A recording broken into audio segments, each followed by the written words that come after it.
तो पहली बार मुस्लिम लीग ने पाकिस्तान की मांग कब की? लाहौर अधिवेशन। कब हुआ लाहौर अधिवेशन? उसके अध्यक्ष कौन थे? वो दिन जिस दिन ये पाकिस्तान की मांग की गई थी वो है 23 मार्च। कौन सा दिन है? तो 23 मार्च 1940 को लाहौर अधिवेशन में मुस्लिम लीग ने किसकी मांग की? पाकिस्तान। इसलिए 23 मार्च को पाकिस्तान वाले पाकिस्तान दिवस मनाते हैं। पाकिस्तान वाले क्या मनाते हैं? कब? हम मनाते हैं राजगुरु सुखदेव भगत सिंह की पुण्यतिथि। आपने तो 23 मार्च 1931 को राजगुरु सुखदेव और भगत सिंह को फांसी लगाई गई, इसलिए हम तो भगत सिंह की पुण्यतिथि मनाते हैं। पाकिस्तान वाले कहते हैं इस दिन हमने पहली बार पाकिस्तान की मांग की थी, इसलिए हमारा क्या है? पाकिस्तान दिवस। अच्छा, कोई अधिवेशन होगा उसमें कोई तो प्रस्ताव रखेगा, भाई पाकिस्तान चाहिए। वो प्रस्ताव रखने वाले जो आदमी थे उनका नाम था खलीकू जमा। मुस्लिम लीग का इलाहाबाद में अधिवेशन होता है। कहां पर होता है? इलाहाबाद। 1929 के आसपास उनका इलाहाबाद अधिवेशन हुआ। उस इलाहाबाद अधिवेशन में एक बंदे थे जिनका नाम है मोहम्मद इकबाल। क्या नाम है? जिन्होंने गाया था आपका सारे जहां से अच्छा हिंदोस्तां हमारा। वो गाने वाले कौन थे? मोहम्मद इकबाल। मुस्लिम लीग के नेता है। और मोहम्मद इकबाल ने सबसे पहले इस 1929 के इलाहाबाद अधिवेशन में मांग की थी कि मुसलमानों के लिए अलग देश होना चाहिए। तो मुसलमानों के लिए अलग देश होना चाहिए मांग करने वाले कौन थे? मुस्लिम लीग नहीं मांग रही है, मुस्लिम लीग का एक नेता ऐसी बात कर रहा है कि मुसलमानों का देश अलग से होना चाहिए। वो नेता कौन है? कौन से अधिवेशन में? कुल मिला के वो आदमी जिसने पहले कहा सारे जहां से अच्छा हिंदोस्तां, दुनिया में सबसे अच्छा कोई देश है तो वो कौन सा है? हिंदुस्तान। उसने थोड़े दिन बाद कहा इतना अच्छा भी नहीं है। और मुसलमान हिंदुस्तान में नहीं रहना चाहते, उनके लिए देश क्या होना चाहिए? अलग। इस बात को अब ये बात फैलने लगी मुसलमानों का देश अलग हो, मुसलमानों का देश अलग हो। तो लंदन में कैम्ब्रिज यूनिवर्सिटी में एक लड़का पढ़ता था, उसका नाम था चौधरी रहमत अली। क्या नाम था? क्या नाम बोलो देखे? चौधरी रहमत अली। कौन सी यूनिवर्सिटी में? Cambridge university. और वहां कैम्ब्रिज यूनिवर्सिटी में इस लड़के ने 1933 में एक पंपलेट पब्लिश किया जिसका नाम था नाउ और नेवर। क्या नाम था? अभी नहीं तो कभी नहीं। और नाउ और नेवर में उसने लिखा कि हाँ मुसलमानों का देश अलग होना चाहिए। उसमें एक तो मिलाओ भाई साहब पंजाब, एक मिलाओ कश्मीर, एक मिलाओ सिंध, एक मिलाओ बलूचिस्तान, एक मिलाओ उत्तर पश्चिम सीमा प्रांत। उसने कहा पंजाब तो पंजाब का प, कश्मीर उसका क, सिंध का स, बलूचिस्तान का तान, इसलिए देश का नाम पाकिस्तान। देश का नाम। तो ये पाकिस्तान नाम देने वाला कोई आदमी था तो वो कौन था? पहली बार पाकिस्तान की मांग इंडिविजुअली यदि किसी ने की थी तो वो कौन थे? कौन से अधिवेशन में? उन्होंने कहा मुसलमानों का देश अलग होना चाहिए, पर उन्होंने नाम बताया नहीं। नाम बताने वाला बंदा कौन था? कौन सी यूनिवर्सिटी का छात्र है? कौन सा पर्चा पब्लिश करता है? पर अभी तक भी मुस्लिम लीग नहीं कह रही कि होना चाहिए। मुस्लिम लीग पहली बार कब गती है? 1940। कब गती है? तो as a party Muslim League ने कब कहा था? 1940। एज एन इंडिविजुअल किसी बंदे ने कहा था 1929 में। वो बंदे कौन है? मोहम्मद इकबाल। इसलिए पाकिस्तान ये मानता है कि विचार कि मुसलमानों का अलग देश होना चाहिए ये तो आया था मोहम्मद इकबाल के। किसके आया था? इस विचार को इंप्लीमेंट किया था जिन्ना ने। इंप्लीमेंट किसने किया? तो वो कहते हैं हमारे देश में दो बड़े हीरो है, एक तो इकबाल और दूसरे कौन? तो जिन्ना को तो जैसे अपने गांधी जी की नोट पे फोटो आती है, उनकी किसकी आती है? कायदे आजम मोहम्मद अली जिन्ना। क्या बोलते हैं? कायदे आजम मोहम्मद अली। कायदे आजम का मतलब होता है महान नेता, एक ग्रेट लीडर, उसको क्या बोलते हैं? कायदे आजम। तो वो कभी भी जिन्ना, आप कभी पाकिस्तान के कोई न्यूज सुनो और सुनो, वो कभी मोहम्मद अली जिन्ना नहीं बोलते, पूरा बोलते हैं कायदे आजम मोहम्मद अली जिन्ना, पूरा एक साथ नाम बोलेंगे। तो वो कहते हैं विचार, पहली बार ये आइडिया कि मुसलमानों का देश अलग हो, ये लाने वाला तो कौन है? मोहम्मद इकबाल। इस आइडिया को इंप्लीमेंट करने वाला कोई आदमी तो वो कौन है? मोहम्मद अली जिन्ना। एक विचार है ना, और विचार को पॉलिटिकली इंप्लीमेंट करना तो अलग अलग बात है ना। तो पॉलिटिकली इंप्लीमेंट करने वाला आदमी कौन था? मोहम्मद अली जिन्ना। याद रह जाएगा कि भाई आपके लाहौर अधिवेशन हो रहा है। अब दुनिया में सेकंड वर्ल्ड वॉर चल रहा है। सेकंड वर्ल्ड वॉर के अंदर कांग्रेस कह रही है कि हमसे बिना पूछे और हमारे को वहां पर शामिल कर लिया गया है, इसलिए हम क्या करते हैं? विरोध। और कांग्रेस क्या दे रही है? इस्तीफे। उधर जिन्ना कह रहा है कि हमें मुसलमानों को अलग देश देना चाहिए, देश को होना चाहिए पाकिस्तान। अंग्रेज क्या कर रहे हैं? अंग्रेज वर्ल्ड वॉर लड़ रहे हैं, लेकिन वर्ल्ड वॉर अंग्रेज लड़ रहे हैं क्या कह के लड़ रहे हैं? क्यों कर रहे हैं युद्ध? तो अंग्रेज कर रहे हैं दुनिया में हिटलर बहुत खराब आदमी। सेकंड वर्ल्ड वॉर में हिटलर था, हिटलर बहुत खराब आदमी, और हम हिटलर को मिटाना चाहते हैं। हिटलर क्यों खराब आदमी है? क्योंकि हिटलर तानाशाह है, हिटलर खराब आदमी। फिर किसने कहा कि भाई साहब तुमने भी तो भारत पे कब्जा कर रखा है, तुमने भी तो अलग अलग दुनिया के अंदर कब्जा कर रखा है। अंग्रेजों का ना ना ना, हमारा कोई कब्जा नहीं, राज्य मत्ते से हम तो वहां पे, क्यों इंडिया वाले तख्तियां लेके खड़े रहते हैं दिल्ली। वो कह रहे हैं हमसे बिना पूछे शामिल कर लिया। यदि तुम वहां पे अपनी मर्जी से हो तो फिर इंडिया वाले राजी क्यों नहीं है? तो इंडिया वालों को राजी करने के लिए उस समय अपना एक गवर्नर जनरल हुआ करता, उसका नाम था लिन लिथगो। क्या नाम था? लिन लिथगो ने कहा कि आओ भाई साहब मैं तुम्हारे लिए एक प्रस्ताव लेके आया हूं। अगस्त के महीना में प्रस्ताव लाया, इसलिए नाम क्या है, क्या नाम है उसका, अगस्त रेजुलेशन या अगस्त प्रस्ताव। तो हेडिंग डालिए अगस्त प्रस्ताव। हाँ क्या, चौधरी रहमत अली मुस्लिम है, रहमत अली चौधरी जाति नहीं होती है, चौधरी टाइटल होता था, सबको मिलते थे। इसलिए भारत में अलग अलग क्षेत्र में अलग अलग लोगों के नाम के आगे चौधरी लगा हुआ है। आप राजस्थान को देखेंगे, अपने जो नागौर का, ये अपना जो पश्चिमी राजस्थान का कोर है, नागौर जोधपुर ये वाला, यहाँ पर जाटों के नाम के आगे चौधरी मिलेगा। आप थोड़ा बाड़मेर की तरफ आगे जाइए, कड़बी उस जाति के नाम के आगे चौधरी मिलेगा। आप थोड़ा पाली से जालोर इधर आइए, सिरवी उनके मिलेगा। आप आगे जालोर से थोड़ा नीचे और उतरिए, आंजना उनके नाम के आगे मिलेगा। आप गंगानगर साइड में जाइए, जितनी जातियां सबके नाम के आगे चौधरी। चौधरी हर गांव में एक चौधरी हुआ करता था, ये चौधरी पोस्ट थी हर गांव में। पटेल इधर आपके पूर्वी राजस्थान की तरफ पटेल जैसे पोस्ट हुआ करती। हर गांव में राजा एक बंदे को कहता कि तुम इस गांव के चौधरी हो, इस गांव से कौन कितना टैक्स लेके आएगा उसमें तुम हेल्प करोगे हमारी, तो एक आदमी को किया जाता। फिर अब राजा का बंदा जब टैक्स लेने आता तो वो बंदा बताता भाई फलान जीता देंगे, फलान जीता देंगे, फलान जीता देंगे। चौधर करता, क्या करता, इसलिए नाम क्या हो गया उसका। इसलिए आज भी मैं कहता हूं अपने दो आदमी लड़ रहे हैं, कोई तीसरा आदमी आगे पंचायत चौधर ना कर रहे, तू कौन है करने वाला, कहते हैं ना कि तू कौन है भाई साहब चौधरी बनने वाला, हमारा मामला है हम सलट लेंगे यार इसके अंदर। तो चौधरी पहले पोस्ट हुआ करती थी, धीरे धीरे वो बाद में जाति सूचक हो गई कि भाई एक चौधरी था, उसके परिवार वाले लोगों ने लगाना शुरू किया, बाद धीरे धीरे वो पूरी जाति के नाम पर आ गया। अगर आप हरियाणा में मुख्यमंत्री बने चौधरी भजनलाल बिश्नोई, हरियाणा मुख्यमंत्री थे। तो वैसे वैसे मुसलमानों में भी वो पहले हिंदू थे, हिंदू से मुसलमान बन गए, तो नाम क्या चौधरी था तो उधर भी लग गया। तो आप खूब सारे पाकिस्तान में तो अभी तक भी खूब सारे ऐसे नाम देखोगे जिनके नाम के आगे क्या लगा मिलेगा आपको। हिंदुओं के खूब सारे सरनेम देख लोगे आप जो उधर लगे हुए मिलेंगे। ऐसे कैसे ठाकुर है ना, ठाकुर पोस्ट थी कि गांव में एक आदमी होता उसको क्या घोषित किया जाता, ठाकुर।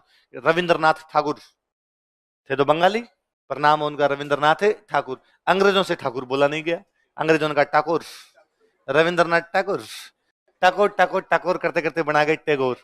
टैगोर नाम का कुछ ही नहीं होता, वो नाम तो था रविंद्रनाथ ठाकुर, वो करके उसका रविंद्रनाथ टैगोर। आगे बात समझ में। तो इस प्रकार के जो नाम अभी देखो, आपने सुना हो तो कि अभी कर्पूरी ठाकुर जी को भारत रत्न दिया गया है ना, वो भी बिहार के थे, तो उनके नाम के ठाकुर लगा हुआ है। तो ये ठाकुर टाइटल हुआ करता था, अलग अलग क्षेत्र में अलग अलग लोगों को दिया जाता, वैसे वैसे चौधरी मुसलमानों को मिल जाएगा। यही बात पूछना चाह रहे थे, थैंक यू। बोलो, हाँ बोलो। सर सैयद अहमद खान ने भी कहा था कि हिंदू और मुसलमान दो अलग अलग राष्ट्र है ना, पर वो एग्जैक्टली मुसलमानों का अलग देश दो वैसा कुछ नहीं। उसने कहा था इनकी संस्कृतियां अलग अलग इसलिए साथ नहीं रह सकते। बीजारोपण करने वाला आदमी वो भी था, वो तो और जोरदार आदमी थे। उन्होंने पहले कहा था कि भारत माता एक सुंदर दुल्हन है, हिंदू और मुसलमान उस सुंदर दुल्हन की दो सुंदर सुंदर। फिर थोड़े दिन बाद का फूट गई, कोई सुंदर आंखें नहीं है, हिंदू अलग है और मुसलमान और बायजा आंख के छोड़ो देश है। हिंदू एक अलग देश है, मुस्लिम एक, इनकी संस्कृतियां आपस में मैच खाती और बात भी सही थी। सर सैयद अहमद खान वाली वो तो क्या है, अब अपने देश में हिस्ट्री को उस प्रकार से पढ़ा जाता है जी, अपना देश एक सेक्युलर देश है, इसलिए हम कहते हैं कि नहीं भाई हम इस प्रकार नहीं थे, हम तो मिलजुल के रहते थे, भाई भाई की तरह रहते थे। बाकी कतई कभी हम भाई भाई की तरह नहीं रहे, उल्टा अब रहते हैं। अब फिर भी संबंध अच्छे हैं, पहले कभी संबंध अच्छे नहीं थे। ये तो क्या अपनी हिस्ट्री में पूरा वैसे लिखा हुआ है कि हमारी हिस्ट्री का बिगाड़ करने वाले अंग्रेज थे, तो हम कहते हैं हिंदू मुस्लिमों के बीच में खाई पैदा करने का काम किसने किया, अंग्रेजों। उससे पहले खाई नहीं, बीच के अंदर समुद्र था। हमें आपस में कभी एकता वाली बात है नहीं, पूरा मध्यकाल युद्धों में बीता यार हमारा, पूरी मिडिवल। वो लोग जो अपने इतिहास से नजरें चुराते हैं ना, अपने इतिहास को सही ढंग से स्वीकार नहीं करते, उनका भविष्य बड़ा खराब होता है। हमारे साथ में दिक्कत है कि हम हिस्ट्री को एग्जैक्टली स्वीकार ही नहीं कर पा रहे। हम इस बात हमें स्वीकार करना चाहिए कि पहले थे खराब, रिश्ते अच्छे नहीं थे हमारे पास, सुधार लेंगे, गलतियां स्वीकार करेंगे तभी तो सुधार की गुंजाइश है। उल्टा हम कहते हैं सब पहले हमारे में बहुत अच्छे थे, आजकल खराब होते जा रहे हैं। कहाँ अच्छे थे यार, एक दूसरे के आते जाते नहीं थे लोग, इतने खान पान का व्यवहार नहीं था आपस के अंदर, युद्ध तुम्हारे चल रहे थे, पूजा पद्धतियां अलग अलग थी, एक दूसरे की पूजा पद्धतियों का बाकायदा मंदिर तोड़े जा रहे थे, मूर्तियां तोड़ी जा रही थी। एकता कब थी, कैसे थी, अब है उल्टा। अब आपके अलग अलग धर्मों के दोस्त हैं, हम साथ में भी रहते हैं, एक दूसरे के त्योहार भी मना लेते हैं, जानते हैं उनके बारे में, फिर भी थोड़ा ठीक हुआ है, पहले कतई ठीक नहीं थे। पर फिर भी चूंकि हिस्ट्री में पढ़ना पड़ता है, पहले हमारे संबंध बहुत अच्छे थे, अंग्रेजों ने आके हमें बिगाड़ दिया। सर सैयद अहमद खान है, यार तुम ठीक छोटे टाबर थे कि अंग्रेजों ने आके तुम्हें बिगाड़ दिया, चॉकलेटें खिलाई तुम्हें बिगाड़ दिया यहाँ पे, है ना। सर सैयद अहमद खान ने कहा कि हिंदू और मुसलमान तो अलग अलग राष्ट्र हैं, तो सही कहा उसने। अलग अलग राष्ट्र का मतलब अलग अलग कल्चर, और कल्चर तो है वैसा, उस धर्म की कल्चर अलग थी, हमारे धर्म की कल्चर अलग। कारण थे, भारत में पैदा होने वाले जितने धर्म है उनकी कल्चर एक जैसी है। हिंदू, बौद्ध, जैन, सिख, सारे के सारे एक जैसे धर्म है, कतई कोई अंतर है नहीं। जो बाहर से धर्म है, जो भारत के थे ही नहीं, उनकी कल्चर अलग ही होगी। इस्लाम भारत का था ही नहीं, बाहर से आया। ईसाई भारत के थे ही नहीं, बाहर से, तो उनकी कल्चर अलग है। वरना अपने को यहाँ जैन, सिख, बौद्ध में और हिंदुओं में फर्क नहीं पता चलता। बौद्धों ने कहा हमारे भगवान बुद्ध है, हिंदुओं ने कहा भगवान विष्णु के 9वें अवतार है वो।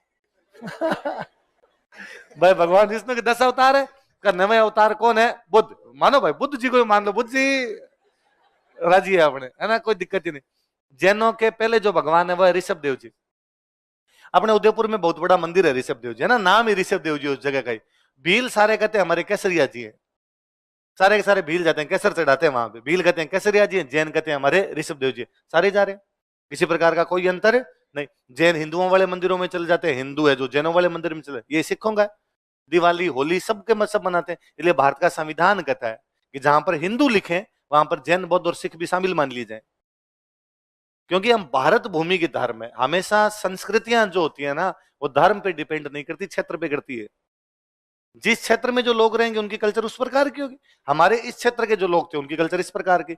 इसलिए इस्लाम और ईसाई भी बाहर से आए, लेकिन उन पर हमारा इतना असर है कि उनमें भारतीय संस्कृति घुसी भी है। कि इस्लाम ये कहता है जाति नाम की कोई चीज नहीं होती, जाति नहीं, जाति हिंदू धर्म में ही है। बाकी धर्मों ने कहा भाई जातियां नाम की कोई चीज नहीं है, लेकिन इस्लाम में पूरी दुनिया में जातियां नहीं है भारत को छोड़ के, क्योंकि भारत में जो हिंदू थे वही तो बने, तो हिंदू की कोई ना कोई जाति तो थी, वो मुसलमान बना तो जाति साथ में लेके गया। इसलिए जाति वो चीज है जो कभी नहीं जाती है, हमेशा आपके साथ में रहती है। इसलिए कोई हिंदू चौधरी था, मुसलमान बन गया तो मुसलमानों में चौधरी है, बस नाम ये था, पहले चौधरी राम सिंह रहा होगा, अब चौधरी रहमत अली है। यही तो फर्क है, उसके नाम चेंज हुए और नाम ही नहीं हुए। तो पहले अपने स्टूडेंट आता था, वो एक दिन मैं उसका कार्ड देखूं, पापा का नाम रणवीर, मैंने कहा ये कैसे? तो उसने कहा पापा का रणवीर है, अपने मेरे तो दादाजी का इसी प्रकार का, उसने कोई नाम बताया, दूसरा हिंदू नाम बताया। तो मैंने कहा तुम्हारा तो नहीं है, तुम्हारे तो ये मुस्लिम नाम है बाकी। उसने कहा सर मेरे वाले में जाके असर है, मेरे वाले हमारे सारे नाम ऐसे ही हैं। दूसरे जिस क्षेत्र में जिस प्रकार के नाम थे उस प्रकार के लोगों ने रखने शुरू कर दिए, है ना। तो हमेशा संस्कृतियां होती है, वो क्षेत्र भी डिपेंड करती है। मैं जिस गांव में शुरुआत में बचपन में बीता, वो सिखों का गांव था। सिखों के नाम ऐसे होते हैं, राजवीर, परमवीर, सुखवीर, इसलिए मेरा नाम ऐसा, मेरे से छोटे भाई का नाम जयवीर रखा कि पापा, अब वो सिखों के पास में रहते, उन बच्चों के नाम देखते, उन बच्चों के नाम इसी प्रकार के थे, तो हमारे भी इसी प्रकार के नाम रख दिए गए। सिखों में लड़कियों के नाम के भी ज्यादातर लगाते हैं दीप, अमनदीप, संदीप, परमदीप। तो मेरी कजन सिस्टर हमारे साथ रहती, उसका नाम है रेणु, पापा ने कह दिया रेणुदीप।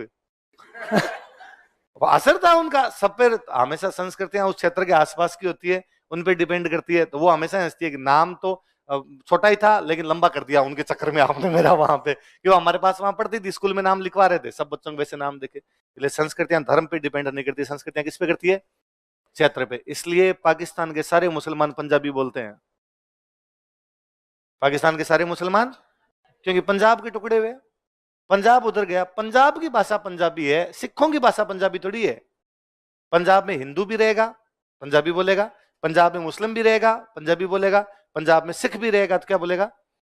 पंजाबी बोलेगा सारा। अपने यूं माने कि सिखों की भाषा पंजाबी नहीं, वैसा पंजाब की भाषा पंजाबी।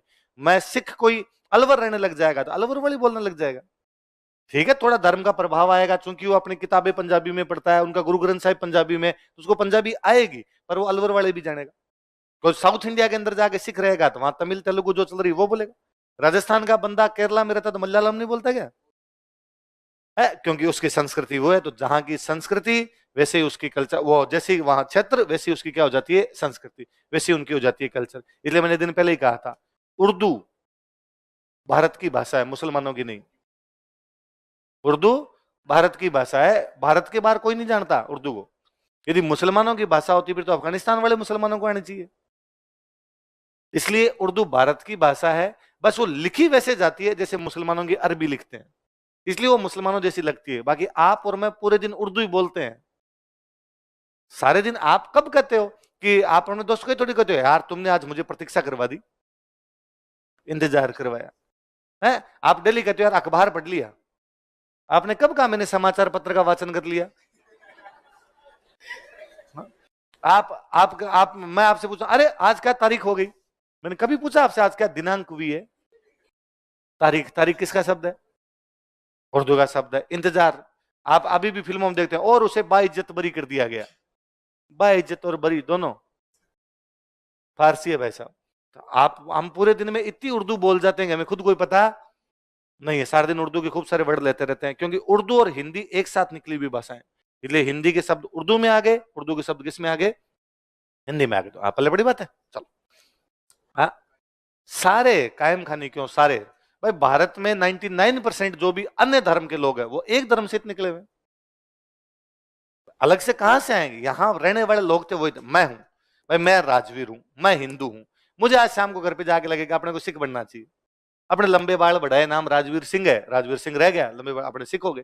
थोड़े दिन बाद अपने लगेगा नहीं भाई साहब अपने सिम चेंज करेंगे, अना पोर्ट करवाते हैं, अपने बुद्ध बनेंगे और अपने भाई साहब भिक्षु बन गए, है ना, और अपना नाम और आप उस टाइप का रख लिया। थोड़े दिन बाद मुझे लग रहा है ईसाइयों वाला मामला सही, एकदम चर्च जाओ घंटी बजाओ राजी एकदम। मैंने कहा अपना नाम रोजर है, अब राजवीर ने अपना नाम क्या हो गया? रोजर हो गया। जैन बन जाओ, मैं मुस्लिम बन जाओ तो रहमत अली है नाम। ये यही तो चेंज है। मैं तो ये और कहता हूं हमेशा कि मान लो मैं हूं, जैसे है ना किसी का एग्जाम्पल मैं हूं, मैं आज ईसाई बन गया, तो क्या मेरे में ईसाई बनते ही कोई ईसाइयों की सारी बातें थोड़ी आ जाएगी? क्या मैं कल आते ही आपको बाद में गुड इवनिंग नहीं बोलूंगा शाम को? मैं ये तो है नहीं कि आता ईसा मसीह की जय हो ये बोल दूंगा। मैं तो जैसा हूं वैसा ही रहूंगा ना। 2 3 4 5 पीढ़ी बाद में मेरे परिवार में थोड़ा थोड़ा दिखाई देने लगेगा। तब तक केवल इतना आएगा कि अब मैं मंदिर चला जाता हूं, बाद में संडे को चर्च चला जाऊंगा। इसके अलावा मेरे में किसी बात का कोई परिवर्तन आएगा नहीं। इसलिए परिवर्तन बहुत धीरे धीरे धीरे धीरे आते हैं। और यदि वहां पे रहने वाली मेजोरिटी के लोग दूसरे हों तो परिवर्तन दिखाई भी नहीं देते। मेजोरिटी में जो लोग होते हैं उन्हीं का वो प्रभाव पड़ा रहता है। फिर आपका धर्म चेंज हो गया लेकिन फिर भी दूसरे प्रकार की चीजें आप में दिखाई देती, पूजा पद्धतियां बदलती है। फिर वो इंडोनेशिया वाला एग्जाम्पल दिया होगा ना मैंने कभी आपको। इंडोनेशिया दुनिया का सबसे बड़ा मुस्लिम राष्ट्र है। दुनिया में सबसे अधिक मुसलमान किसी देश में रहते हैं, कहां रहते हैं? और सबसे अच्छी रामलीला इंडोनेशिया में होती है। आप इंडोनेशिया कभी जाए तो इंडोनेशिया के अंदर आपको किसी सर्किल पे, अपने सर्किल पे अपने जाते हैं तो भाई गांधी जी की मूर्ति है, भगत सिंह जी की मूर्ति है ना, इंदिरा गांधी जी की मूर्ति, नेताओं की मूर्तियां मिलती है। आपको इंडोनेशिया में किसी सर्किल पे लगेगा घटोत्कच की मूर्ति है। इंडोनेशिया की सर्किल पे लगेगा गरुड़ की मूर्ति है, भगवान विष्णु का वाहन कौन सा? गरुड़। वहां पे किसी पे लगेगा अंगद, बाली के बेटे अंगद, तो पांव गड़ा दिया था ले जाके, उनकी हनुमान जी की मूर्ति है। समुद्र मंथन हो रहा है वहां पर। तो वो अटल बिहारी वाजपेयी के भाषण है ना कि मैं एक बार इंडोनेशिया गया था और वहां के वो प्रधानमंत्री ने मुझे कहा कि शाम को आना, हम आपको एक कार्यक्रम दिखाएंगे। मैं कार्यक्रम में गया और कार्यक्रम में मैंने कार्यक्रम देखते कहा ये तुम लोग क्या कर रहे हो, और ये तो रामलीला हो रही है। तो उन्होंने कहा कि हाँ हम भी राम जी को मानते हैं, हम भी रामलीला करते हैं। मैंने कहा तुम राम जी को क्यों मानते हो, राम जी तो हमारे। उन्होंने कहा राम जी हमारे कैसे नहीं है, हमने धर्म बदला है, पूर्वज थोड़ी बदले।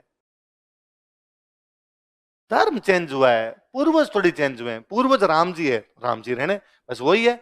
मैं यदि आज ईसाई बन जाऊं तो मैं चर्च जाने लग जाऊंगा, पर राम जी तो मेरे यदि पूर्वज रहे तो राम जी रहेंगे। मेरे बाप दादाओं को मैं कैसे चेंज कर सकता हूं? बस वो की वो बात है।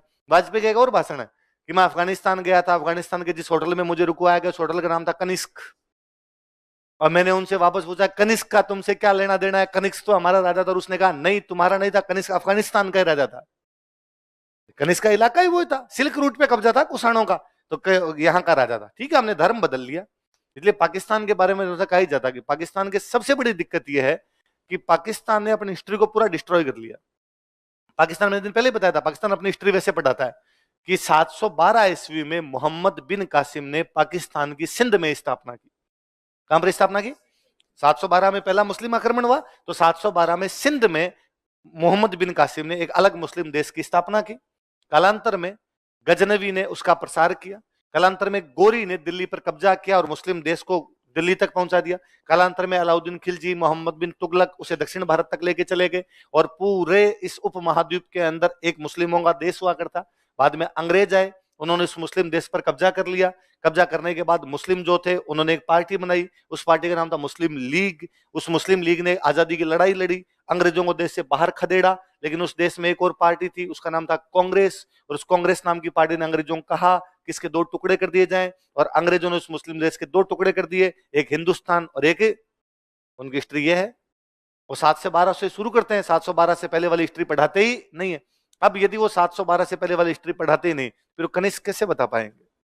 यदि आप 712 नहीं पढ़ाओगे तो आप ये कैसे बता पाओगे कि हड़प्पा और मोहनजोदड़ो के वो महान लोग पाकिस्तान में पैदा हुए थे? है तो पाकिस्तान के इलाके वो, पर आप अपने बच्चों को ये कभी प्राउड फील ही नहीं करवा पाते। इसलिए उनका तो इतना दिमाग खराब हुआ कि भारत ने एक मिसाइल बनाई, पृथ्वी मिसाइल बनाई हमने, पृथ्वी, त्रिशूल, आग, है ना, अग्नि, इस प्रकार की। भारत ने पृथ्वी बनाई तो पाकिस्तान वालों ने बना दी गोरी, कि पृथ्वीराज चौहान की लड़ाई किससे भी थी? गोरी। तो उन्होंने कहा उधर से पृथ्वी आएगी तो हमारे कौन भिड़ जाए। तो पाकिस्तान का एक बहुत अच्छा इतिहासकार है हसन निसार, आप कभी यूट्यूब पे वीडियो देखना, तो वो बंदा कहता है कि यार हमारे देश में गोरी को हीरो मानते हैं। गोरी अफगानिस्तान का राजा था, उसने पाकिस्तान को सबसे अधिक लूटा है। अफगानिस्तान की तरफ से अटैक होंगे तो सबसे पहले अटैक कहां होंगे? तो सबसे अधिक लूटा कौन जाएगा? पाकिस्तान। हम लुटेरे को हीरो बनाते हैं, हमारा देश गजनवी को हीरो मानता है। जो देश अपने बच्चों को लुटेरों को महिमा मंडित करता है, लुटेरों को हीरो के रूप में पेश करता है, वो देश ये उम्मीद करे कि उसके बच्चे दिमाग वाले पैदा होंगे, कैसे होंगे? और बात भी सही है, आप बहुत गलत तरीके से कर रहे हो ना उन चीजों को, तो ये है, तो ये चीजें वैसे चेंज। अब हुआ क्या है कि सेकेंड वर्ल्ड वॉर चल रहा है, सेकेंड वर्ल्ड वॉर में भारत वाले अंग्रेजों का सपोर्ट ही नहीं कर रहे, हम नाराज है कि हमसे बिना पूछे अंग्रेजों ने और वहां पर हमारी सेना भेज दी। तो अंग्रेज अपने को राजी करने के लिए प्रस्ताव लाए थे, और अंग्रेजों ने कहा हाँ भाई क्या दिक्कत है बताओ। हमने कहा हमसे पूछा ही नहीं, हमसे बिना पूछे हमारी सेना भेज। अंग्रेजों ने कहा आप पूछ ले। तो अंग्रेजों ने कहा एक बनाई जाएगी युद्ध सलाहकारी समिति, कि अब युद्ध में तुमसे सलाह लेंगे, हर बात तुमसे पूछेंगे, करेंगे नहीं करेंगे युद्ध, तुम कह देना करना है तो कर लेंगे, तुम कह देना नहीं करना है तो।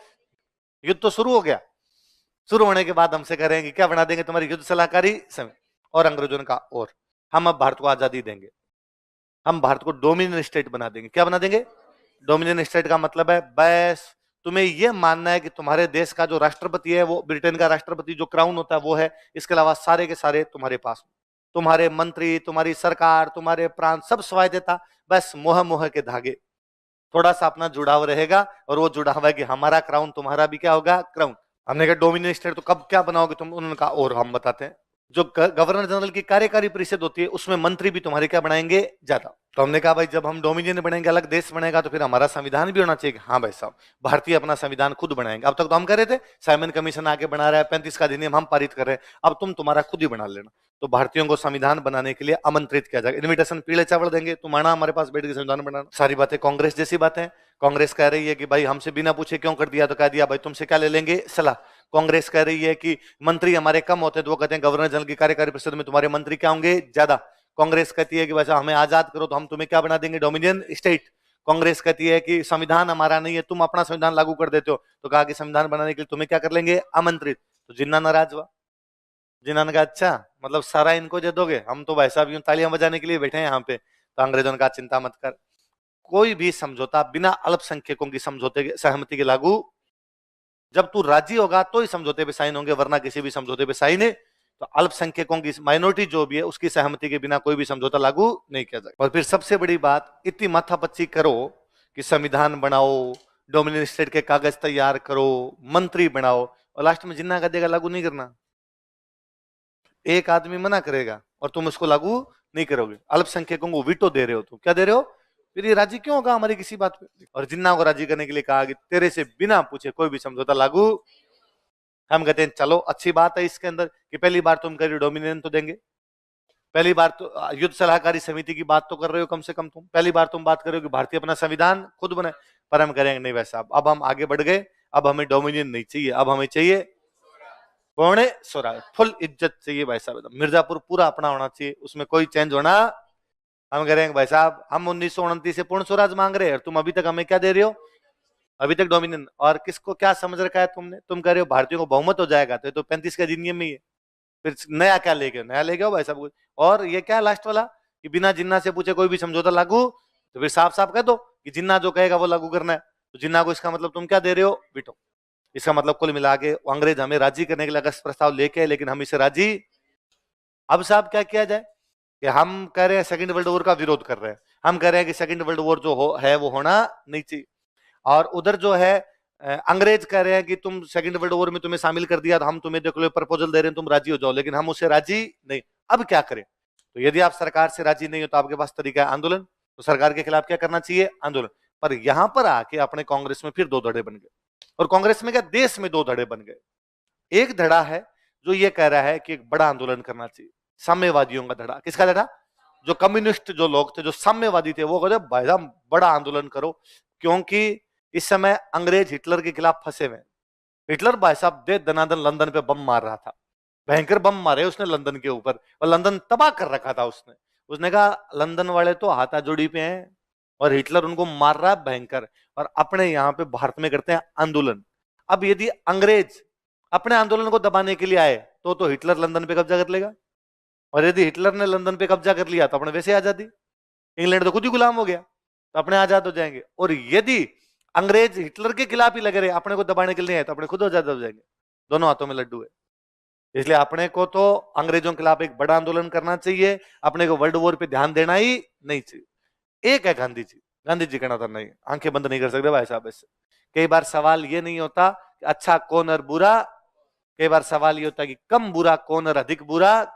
हिटलर अधिक बुरा है, हिटलर का मरना आवश्यक है, हिटलर मरना चाहिए, और अंग्रेज मार रहे हैं तो हमें अंग्रेजों का साथ देना चाहिए। तो कैसे साथ दें? हम तो अंग्रेजों के खिलाफ खुद ही आंदोलन की बात कर रहे हैं कि साथ ऐसे देना है कि अपने को अंग्रेजों के खिलाफ बड़ा आंदोलन नहीं करना। क्यों बड़ा आंदोलन क्यों नहीं करना? क्योंकि बड़ा आंदोलन करेंगे तो अंग्रेज अपने को दबाने के लिए आएंगे, और अंग्रेज दबाने के लिए आएंगे तो हिटलर जीत जाएगा। दुनिया थू थू करेगी भाई साहब कि उस दिन यदि इंडिया आंदोलन नहीं करता तो हिटलर को मार देते। इंडियन आंदोलन के इस चक्कर में हिटलर जिंदा रह गया, और हिटलर जिंदा रह गया ना फिर तुम्हें मारेगा। आज इंग्लैंड को मार रहा, अगला नंबर तुम्हारा आएगा, इसलिए हिटलर का मरना जरूरी है। तो क्या करेंगे? हम छोटा आंदोलन करेंगे। तो फिर छोटा ही क्यों करना है, करो ही मत। नहीं, हम दुनिया को ये बताएंगे कि देखो हम हिटलर के खिलाफ है, पर इसका मतलब ये नहीं अंग्रेजों के साथ है, हम अंग्रेजों के भी खिलाफ है। क्यों? क्योंकि अंग्रेज हिटलर के खिलाफ क्यों लड़ रहे हैं? क्योंकि अंग्रेज करेंगे हिटलर ने डेमोक्रेसी को क्या कर दिया? समाप्त। तो वो तो हमारे भी नहीं है, हमारे भी तो डेमोक्रेसी लागू करवाओ। तो इंग्लैंड दोगली बातें करता है, जो बातें यूरोप में करता है उनको भारत में लागू नहीं करता है। यूरोप में डेमोक्रेसी की बात करता है लेकिन भारत में डेमोक्रेसी को लागू नहीं करता है। तो दो धड़े बन गए, एक धड़ा किसका? साम्यवादियों का, एक धड़ा किसका? गांधी जी का। साम्यवादियों का आंदोलन कैसा होना चाहिए? क्यों होना चाहिए? क्योंकि हिटलर और अंग्रेज दोनों अपने साम्राज्य का विस्तार कर रहे हैं, अपना उनसे कोई लेना देना नहीं है, और अपने को अपनी पूरी पावर लगा के इस समय करना चाहिए, क्योंकि अंग्रेज फंसे हुए, वो अपने भी ध्यान नहीं दे पाए। गांधी जी कहना है कि नहीं, अपने को बड़ा आंदोलन करना नहीं चाहिए, क्योंकि हिटलर मानवता के लिए खतरा, ह्यूमैनिटी के लिए थ्रेट है, उसका मरना जरूरी है। तो हमें कैसा आंदोलन करना चाहिए? छोटा छोटा आंदोलन करके हम दुनिया को ये बताना चाहते हैं कि अंग्रेज जो बातें यूरोप में लागू करना चाहता उनको भारत के अंदर लागू करता। गांधी जी कहना है बड़ा आंदोलन करना नहीं है, साम्यवादियों कहना है बड़ा आंदोलन करना है। गांधी जी कहना है बड़ा आंदोलन करेंगे तो अंग्रेजों की शक्ति दो भागों में बंट जाएगी, और बंट गई तो कौन जीत सकता है? हिटलर, और हिटलर जीत गया तो मानव शांति के लिए खतरा है। साम्यवादियों कहना है कि ना भाई साहब, हिटलर और अंग्रेजों में ज्यादा कोई अंतर नहीं है, एक सांपनाथ और एक नागनाथ है, एक सांपनाथ है, दूसरा दोनों डसते हैं भाई साहब, दोनों डंक मारते हैं, दोनों ही खराब है अपने लिए। तो अपने को तो मौके का फायदा उठाना चाहिए, बड़ा आंदोलन करना चाहिए, और देश को क्या दिलाने देती है? आजाद। और उन दिनों बापू का डंका बजता था, इसलिए बापू की चली। हमने बड़ा आंदोलन नहीं किया, हमने आंदोलन कैसा किया? छोटा। कैसा किया? और उस आंदोलन का नाम था व्यक्तिगत सत्याग्रह आंदोलन। क्या नाम था? व्यक्तिगत, इंडिविजुअल, सिंगल सिंगल बंदा आंदोलन करेगा भाई साहब, एक एक आदमी आंदोलन करेगा। ज्यादा भीड़ इकट्ठा करने की आवश्यकता, भीड़ होगी तो लॉ एंड ऑर्डर की समस्या उत्पन्न हो जाएगी, लॉ एंड ऑर्डर की होगी तो अंग्रेजों को अपनी फौज पुलिस इधर लगानी पड़ेगी, इधर लगानी पड़ेगी तो बात दिक्कत हो जाएगी। सत्याग्रह को सत्याग्रह, व्यक्तिगत को व्यक्तिगत, इंडिविजुअल नहीं लिखेंगे तो भी चलेगा। व्यक्तिगत सत्याग्रह आंदोलन, इंडिविजुअल सत्याग्रह लिख लो। सत्याग्रह ये गांधी जी की टर्म है, अंग्रेजी में केवल वही टर्म है जो अंग्रेज करते थे, अंग्रेजों ने सत्याग्रह किया ही नहीं, उनके शब्द कहां से आएगा? है ना, अंग्रेजी में केवल वे शब्द है जो अंग्रेजों के काम में थे, इसलिए चिमटा अंग्रेजी में चिमटा ही है। उनके रोटियां सेकने वाला काम ही नहीं था, उनके चिमटे वाला सिस्टम ही नहीं था वैसा, इसलिए अपने जो सब राबड़ी राबड़ी है। आप अंग्रेजी में राबड़ी को दूसरा शब्द थोड़ी बना सकते हैं उसका, तो वो बाद में उधर वैसे वैसे हो जाते हैं, तो वैसे वैसे। इसका एक नाम होता है, इसे कहते हैं दिल्ली चलो आंदोलन। क्या बोलते हैं? तो ये कहा गया था एक एक आदमी जो है वो आंदोलन करेगा, बाद में कहां पर चलेंगे? अपने दिल्ली। महाराष्ट्र में एक जगह पड़ती है पवनार, कौन सी जगह? तो ये आंदोलन पवनार आश्रम से शुरू किया गया था। कहां से शुरू किया गया? पवनार आश्रम। अपने भारत के बहुत बड़े नेता थे, गांधी जी के सहयोगी थे, विनोबा भावे। कौन थे? ये उनका था। तो सबसे व्यक्तिगत सत्याग्रह, एक एक आदमी सत्याग्रह करेगा। तो सबसे पहले सत्याग्रह पे बैठे थे विनोबा भावे, वो पवनार के थे, इसलिए आंदोलन भी कहां से शुरू हुआ, पवनार। अच्छा, हमने छोटा क्यों किया, तो मैंने बता दिया, छोटा इसलिए किया ताकि अंग्रेजों की शक्ति कम ना हो और देश में किसी प्रकार की अराजकता ना फैले। क्या ना फैले, अराजकता समझते हो, कि जब पुलिस ध्यान नहीं दे, राज नहीं होना, भाई राज का मतलब है शासन सही चलना, राज नहीं होना, अराज, इसका मतलब राज नहीं है, पुलिस का शासन नहीं है, अनार्की फैल जाना, अराजकता। तो गांधी जी नहीं चाहते देश में अनार्की हो, गांधी जी नहीं चाहते अंग्रेजों की शक्ति कम हो। फिर आंदोलन क्यों कर रहे हैं, क्योंकि हम दुनिया को ये कहना चाहते हैं कि अंग्रेज भारत में लोकतांत्रिक मूल्यों को लागू करता नहीं।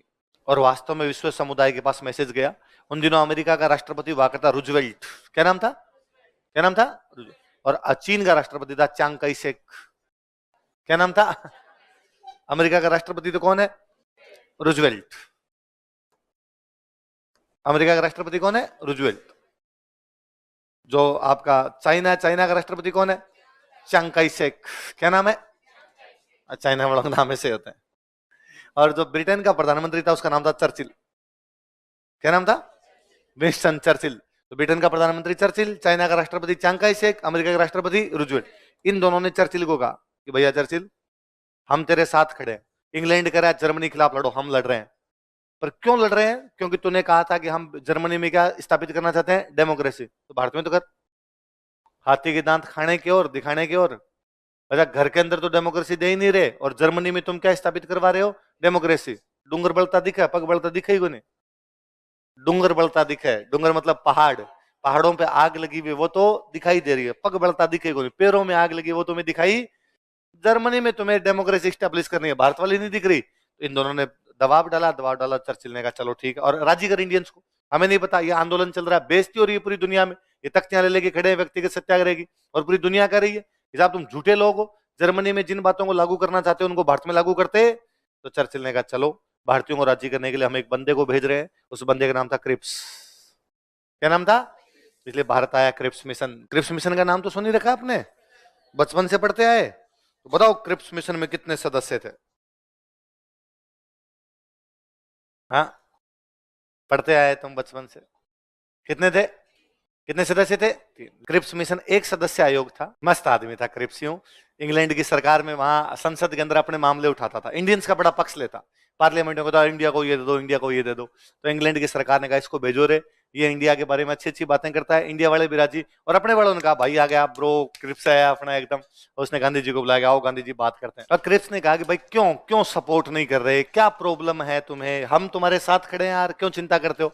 और अपने, और उसने कहा अभी थोड़े, तो हमने कहा कि हमसे बिना पूछे सेकंड वर्ल्ड वॉर में शामिल कर दिया हमें। तो क्रिप्स ने कहा यार अभी अगस्त प्रस्ताव लाए तो थे, अगस्त प्रस्ताव में सारी बातें की थी, तो अपने वालों ने कहा सुन क्रिप्स, अगस्त प्रस्ताव में तुमने क्या कहा कि हम भारत को क्या दे देंगे, डोमिनियन स्टेट। तो उसने कहा कितनी अच्छी बात है, डोमिनियन बना रहे हैं, हमें कहा हमें सब पता है, डोमिनियन स्टेट का मतलब यह है कि घर के मामले तो इंडिया के पास रहेंगे और विदेशी मामले किसके पास रहेंगे, इंग्लैंड। क्रिप्स ने कहा अरे किसने बता दी डेफिनेशन, ये नहीं है, घर के मामले भी तुम्हारे, विदेशी मामले भी तुम्हारे, केवल क्राउन वाला है कि तुम्हें यह मानना है कि तुम्हारे देश का राष्ट्रपति होगा, वो कौन होगा, क्राउन।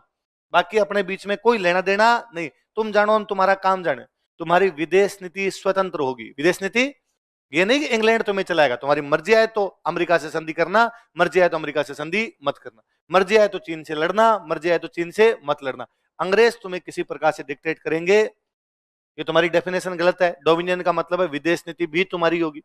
हमने कहा पर एक बात और है, ये जो जो तुम्हारी डोमिनियन होते हैं, जैसे कनाडा तुम्हारा डोमिनियन, उनका हाँ खूब सारे डोमिनियन है, हमारे तो ऑस्ट्रेलिया हमारा डोमिनियन है, न्यूजीलैंड हमारा डोमिनियन है, कि जो डोमिनियन होते हैं इनका तुमने ग्रुप बना रखा है, कॉमनवेल्थ। कौन सा ग्रुप है, जो जो अंग्रेजों के गुलाम रहे थे किन्हीं दिनों के अंदर, उनका एक ग्रुप है, उस ग्रुप का नाम क्या है, कॉमनवेल्थ। तो जो तुम्हारे गुलाम थे उनका ग्रुप बना हुआ है कॉमनवेल्थ। उसने कहा हाँ, अरे तो अच्छी बात है ना, तुम भी ग्रुप के अंदर आओगे। हमने कहा नहीं नहीं, वैसा ग्रुप का मतलब हम समझते हैं, ग्रुप का मतलब है हमारे यहाँ पे लिखोगे हम अंग्रेजों के गुलाम है और हम ऐसी बातें नहीं करना चाहते। तो क्रिप्स ने कहा चलो ठीक है, तुम मर्जी हो तो ग्रुप में आना, मर्जी हो तो ग्रुप में। भारत को ऐसा डोमिनियन स्टेट बनाया जाएगा जिसकी विदेश नीति क्या होगी, स्वतंत्र, और वो चाहे तो राष्ट्रमंडल का सदस्य बन सकता है, चाहे तो राष्ट्रमंडल का सदस्य नहीं। कॉमनवेल्थ में आए तो ठीक, कॉमनवेल्थ में नहीं आए तो ठीक, मतलब कुल मिला के हम करें हम राष्ट्रमंडल के सदस्य बनेंगे। अब हम राष्ट्रमंडल के सदस्य हैं और हमें कोई कहते ना बाहर निकलना, तो हम कहेंगे ना नहीं निकलेंगे, रहेंगे, क्योंकि ग्रुप में रहने में फायदे मिलते हैं भाई साहब, 100 फायदे मिलते हैं, व्यापार करने में आसानी रहती है। पर 42 में हम कह रहे थे कि हमें राष्ट्रमंडल की सदस्यता चाहिए और क्रिप्स ने कहा और अगस्त प्रस्ताव में कितनी अच्छी बातें थी कि भारतीय अपना संविधान खुद बनाएंगे। तो हम तुम्हारा संविधान बनाने की बात करें, हमने कहा सब पता हमें। आपने कहा था भारतीय अपना संविधान खुद बनाएंगे, हम संविधान बनाने के लिए भारतीयों को क्या करेंगे, आमंत्रित। और हम तब से नहा धो के धोले कुर्ते पजामे पहन के बैठे हैं कि पीले चावल आएंगे और हम संविधान बनाने जाएंगे। लेकिन अभी तक कर्नल अर्जुन आएंगे वाली बात ये, अभी तक अंग्रेज हमें बुलाने के लिए आए। क्रिप्स ने कहा चलो भारत की संविधान सभा ही बनाई जाएगी। क्या बनाई जाएगी, संविधान सभा गठन करेंगे। अब तो राजी सभा का गठन कर देते। तो जिन्ना ने कहा कांग्रेस कह रही है यार तुम मान रहे हो ऐसा, हम भी तो बैठे हैं, हमारी तरफ भी तो देखो आ रही हो। संविधान सभा ना बना दोगे, ये कांग्रेस वाले अपना संविधान बनाएंगे और कांग्रेस वाले संविधान बनाएंगे तो मुसलमानों को क्या मिलेगा, हमारे तो कुछ मिलेगा ही नहीं भाई साहब। तो जिन्ना को क्रिप्स ने कहा शांत रहे, तो प्रांत चाहे तो अपना संविधान अलग बना सकते हैं, प्रांत चाहे तो अपना संविधान। भाई जिन्ना का तेरी सरकार वैसे एक भी जगह नहीं है, आ भी जाएगी तो बंगाल पंजाब सिंध में आ सकती है जहां मुसलमानों की संख्या है, तो बंगाल का संविधान अलग बना लेना यार, कांग्रेस वाला मत मानना। और क्या है, मेरे को एक बात बोलेगा तो हाँ हाँ हाँ क्या किसका, अच्छा संतरी किन्नू तोड़ते हो आप, हाँ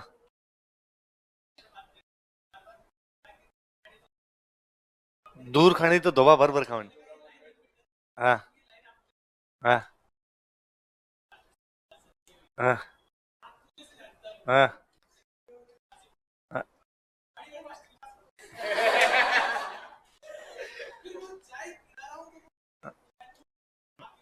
क्लासें देख रहा हूँ मतलब दूर दूर तक क्रांति हो रही है वैसा। मैं हमेशा कहता हूं कि मेरी क्लासें वो लोग नहीं देखते जो पढ़ाई करते हैं। हाँ हाँ हाँ, तो उस मेरे राजस्थान हिस्ट्री की वीडियो देखी उसने। हाँ हाँ, नहीं नहीं ये क्रांति है एकदम ढंग से।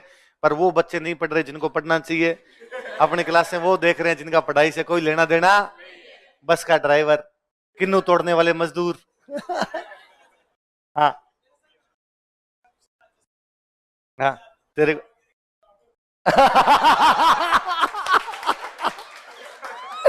आठवीं पास वाले को आ रहे, इसमें पैसे लगा रहे और इसको किस सुनाते। तोबा तोबा, ऐसा किसी के साथ नहीं हुआ ऐसा।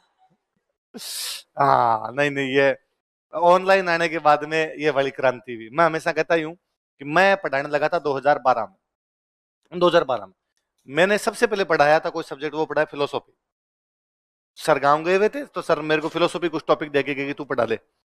ठीक चला अपने फिलोसॉफी। पहले क्या हम करंट की क्लास लेते, पहले हमारे करंट के लिए टीचर नहीं आता था कोई। हमारे यह था कि आप जैसे बैठे हो तो मैं आपको कह के जाता भाई सैटरडे को है ना हम अपने करंट की क्लासें लेंगे, तो तुम है ना करंट के टॉपिक तैयार करके आना। तो 5-7 बच्चे हर क्लास में होते जो तैयार करके आ जाते, फिर एक एक जाओ 20-20 मिनट में अपना टॉपिक खत्म करके आ जाओ।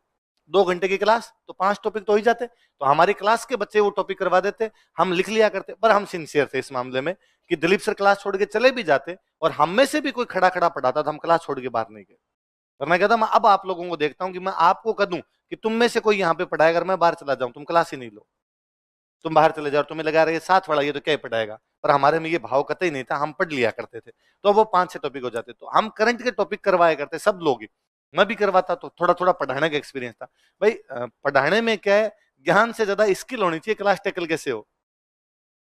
ज्ञान वाला तो इसमें थोड़ा बहुत ही ऊपर नीचे भी चल चुला जाए, बच्चे नहीं माने, यदि नहीं बैठे क्लास के अंदर खड़े होकर जाने लगे तो आप टैकल कैसे करो क्लास को। या आप बोल रहे हो इधर मुंह देख के, बच्चे पीछे बात कर रहे हैं तो 4 बोल रहे हैं 4 नहीं बोल रहे, तो आप धमकाना डांटना फटकारना सभी आना चाहिए। मेरे को ये थोड़ा ठीक आता था, मैं क्लासें ठीक ले लिया करता। तो दिलीप सर क्या चले गए कि फिलोसॉफी क्लास ले लेना, 4 दिन ले लिया अपन ने। 4 दिन बाद दिलीप सर आए, दिलीप सर ने बच्चों से पूछा भाई फिलोसॉफी राजवीर ने पढ़ाई, समझ आ गई तो ठीक, नहीं मैं दोबारा पढ़ा दूं। और मैंने कह भी दिया सर को जाके, सर मैंने पढ़ाई थी, मैंने पहली बार पढ़ाई, जैसी मेरे को आती है वैसे मैंने पढ़ा दी। खुद को आना पढ़ाना तो अलग अलग चीज है, तो आप बच्चों से पूछ लेना, यदि उनको समझ नहीं आता टॉपिक दोबारा बता दो। बच्चों ने कहा नहीं सर आ गया समझ में। सर ने मेरे कहा ठीक था।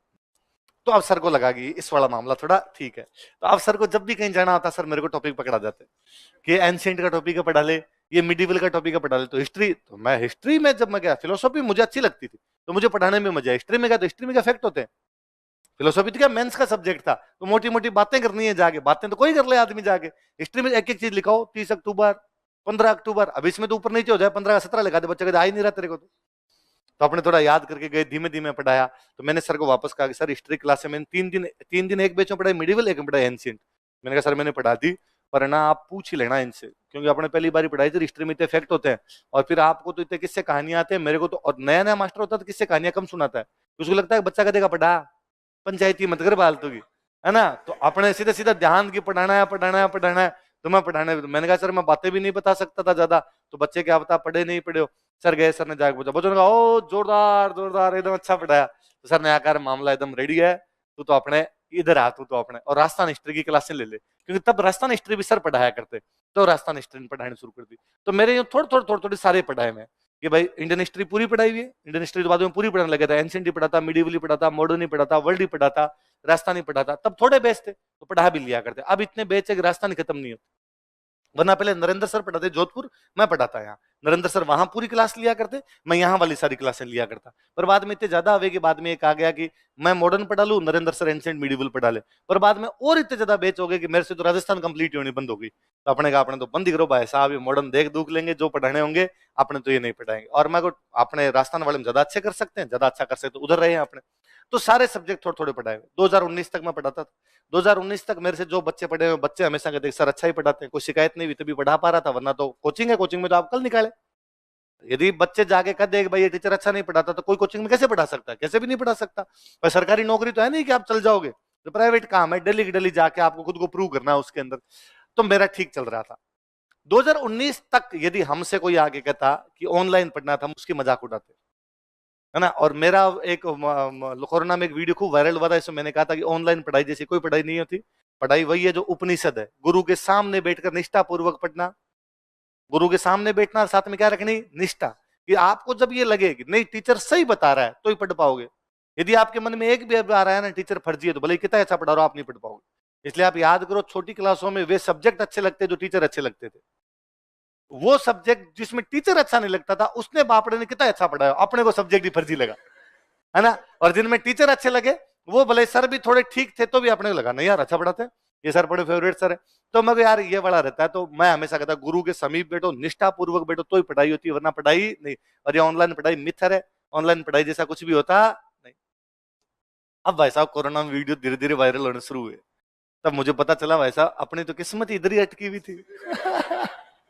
2019 से पहले हालात ये थे कि भाई मैं स्प्रिंग बोर्ड में पढ़ा, स्प्रिंग बोर्ड में पढ़ाया, तो स्प्रिंग बोर्ड के बाहर कोई जानता ही नहीं था। स्प्रिंग बोर्ड के सब बच्चे जानते, बाहर कोचिंग के दूसरे कोई टीचर नहीं जानते, बच्चे भी नहीं जानते। अपने रीजनिंग वाले ऋषि सर आते हैं, तो रीजनिंग वाले ऋषि सर क्या, इनकी खुद की भी कोचिंग थी, ये कई कोचिंगों में अलग भी क्लासें लिया करते। तो ऋषि सर के घर पे कई बार कोई फंक्शन होते कि सवामणि का फंक्शन है, सर आप भी आना, हम जाते भाई सर ऋषि सर के सवामणि चलते हैं। अब इनके क्या दूसरी कोचिंगों में खूब सारे टीचर दोस्त हैं, तो वो सारे भी आते। अब वो सारे एक दूसरे को सब जानते, हम वहां चुपचाप बैठे रहते, कोई नहीं जानता। तो ऋषि सर आकर इंट्रोडक्शन करवाते, ऋषि सर कहते हैं कि ये राजवीर सर है, स्प्रिंग बोर्ड में पढ़ाते हैं। अब वो जानता ही नहीं अगला आदमी, तो कहता अच्छा आप भी सर, सर नमस्ते नमस्ते। उसके बाद अगला कोई बात नहीं करे, भाई वो मेरे को जानता नहीं क्या बात करे। फिर अपने भी था यार, अपने भी बात नहीं करनी, अपने लड्डुओं पे कंसंट्रेट करो यार, क्या दाल बाटी खाते हैं यार, क्यों अपने इधर है, तो अपने दाल बाटी पे कंसंट्रेट करते हैं। कोई मिल जाता नमस्ते सर नमस्ते किया, चुपचाप वहां से निकल गए। उसके बाद भाई साहब ये वीडियो वायरल होने शुरू हुए। फिर एक दिन जैसे इसने बताया, उसने एक दिन बच्चे ने मेरे को आगे बताया कि सर मैं गाँव जा रहा था, नाइट में बस जा रही थी, ड्राइवर जो था उसने आगे मोबाइल में आपके वीडियो लगा रखे, और मैंने उससे पूछा कि तू इसको जानता है? उसने कहा नहीं कौन है ये। तो मैंने कहा तू इसके वीडियो क्यों सुन रहा है? फिर उसने कहा दाढ़ी वाला आदमी बातें ठीक करता रहता है।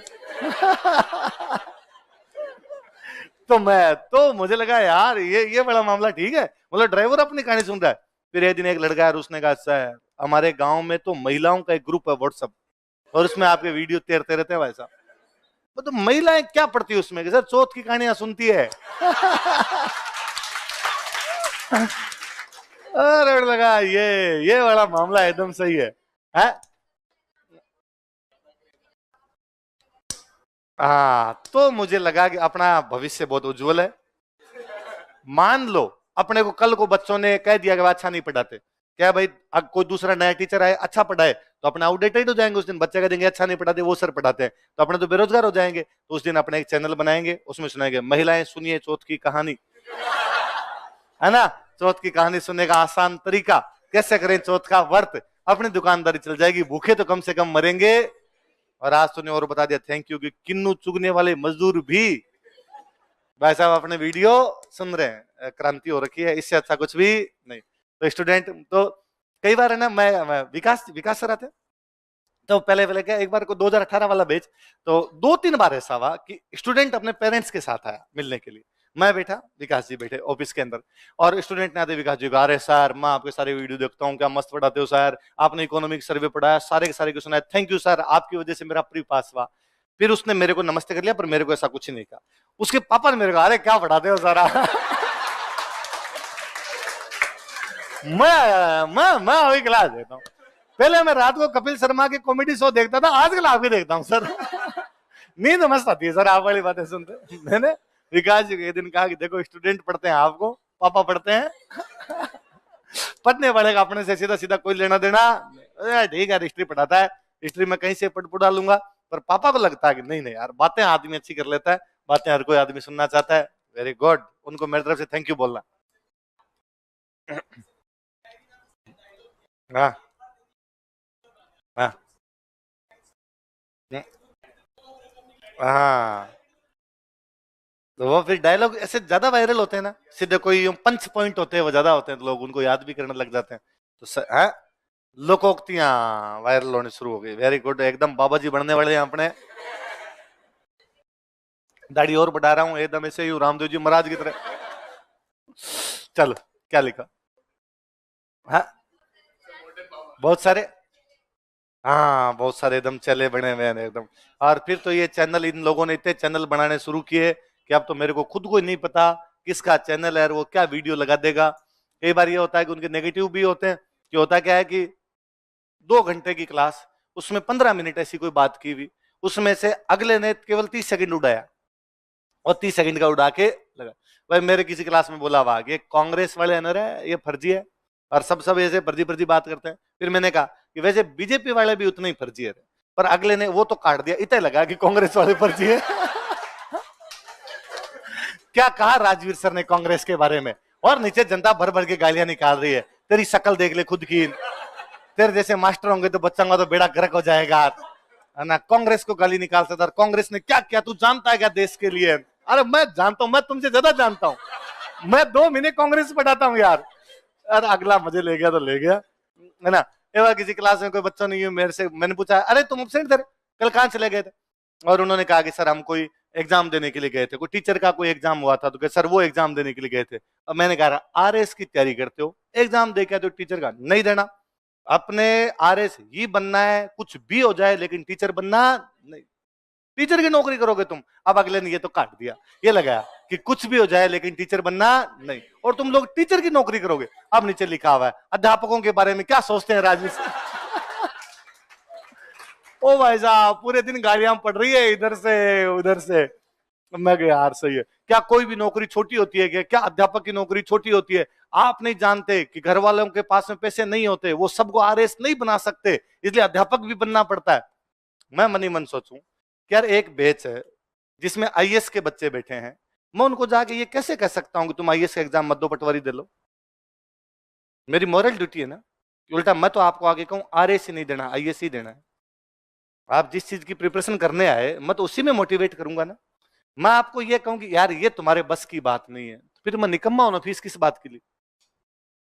मैं फिर मेरी वैल्यूज के साथ ही समझौता कर रहा हूं ना, कि आप खुद आए कि यार ये कोचिंग सबसे अच्छी है, यहाँ पे आईएएस बन सकता हूं, और मैं आके कहूंगा देखो पार नहीं पड़ेगी अपने ये दे ले, दूसरे एग्जाम दे ले। यार मैं तो कहूँ, मैं तो ये कहूँ आपको नहीं, तुम कर सकते हो और कर सकता है। कोई भी स्टूडेंट सोचने की बात है, सोचता है वो करता भी है, नहीं सोचता वो करता भी नहीं। अब कोई इस बात पे ये कहे कि ये छोटी नौकरियों के बारे में इस प्रकार की बात रखते नहीं भाई, यदि मैं पटवारी की क्लास में पढ़ा रहा होता मैं उनकी तारीफ करता, मैं कहता भाई दुनिया में सबसे अच्छी नौकरी पटवारी है, ऊपर बनवारी नीचे पटवारी, दो ही आदमी इधर उधर कर सकते हैं, या तो भगवान इधर का उधर कर सकता है, या कौन कर सकता है। पर चूंकि ये क्लास पटवारी की नहीं है इसलिए इस प्रकार की बातें नहीं की जा सकती, इसलिए इन चीजों के फायदे नुकसान दोनों है। तो पर अपने को लगता है कि नुकसान थोड़े हैं, फायदे ज्यादा है। पॉजिटिव लोग ज्यादा सीखते हैं इस प्रकार की चीजें, जिनको नेगेटिव बात करनी है उनको अपने कितनी भी अच्छी बात कर लेंगे तो भी वो हमेशा क्या करेंगे, जिनको घोचे करने होते हैं वो घोचे ही करेंगे जिंदगी में। इसलिए अपने तो अपना काम कर लो, उसमें यदि किसी को अच्छा लग जाए तो ठीक, नहीं लगे तो ठीक। अपना उद्देश्य सामने बैठे बच्चों को पढ़ाना है, वो पढ़ लेंगे, दूसरों पे क्या प्रभाव पड़ता है वो जाने उनका काम। चलो आगे लिखो, क्या लिखा? दो ये पूरा कर देते यार, दो है ना। क्या लिखा? ये पता नहीं किन्नू कहां से लाया था। मैं खत्म कर देता इसको। प्रांत साहित्य होना, संविधान खुद बना। हाँ तो और उसने कहा और अगस्त प्रस्ताव अच्छा था, तुम्हारे क्या कमी थी? तो हमने कहा भाई साहब उसमें जिन्ना को बिट्टू है, मतलब इस बिना जिन्ना से कहे तो हम कुछ कर ही नहीं सकते। उसने कहा हाँ ये गलत है और अब हम अल्पसंख्यकों के साथ अलग से समझौता करेंगे, मतलब जिन्ना या अल्पसंख्यक जो है वही समझौते के बीच में आएंगे नहीं, तुम्हारे साथ अलग समझौता, अल्पसंख्यकों के साथ में अलग समझौता। इसमें सारे राजी, जिन्ना भी राजी, कांग्रेस वाले भी राजी, और गांधी जी ने कहा कि हेलो क्रेप साथ मिला, वेरी गुड, शाबाश, लागू कर देते हैं। उसने कहा प्लीज गांधी जी बैठो बैठो, एक बात और सुनो, क्या है कि समझौता लागू तब होगा जब वर्ल्ड वॉर समाप्त हो जाएगा। जब क्या समाप्त हो जाएगा? गांधी जी ने कहा क्या समझ रखा है हमें तुमने, जब भाई वर्ल्ड वॉर चल रहा है तो एक बार आप हमारा साथ दो, जैसे वर्ल्ड वॉर खत्म होगा हम ये सारी की सारी बातें आपके लिए क्या कर देंगे लागू।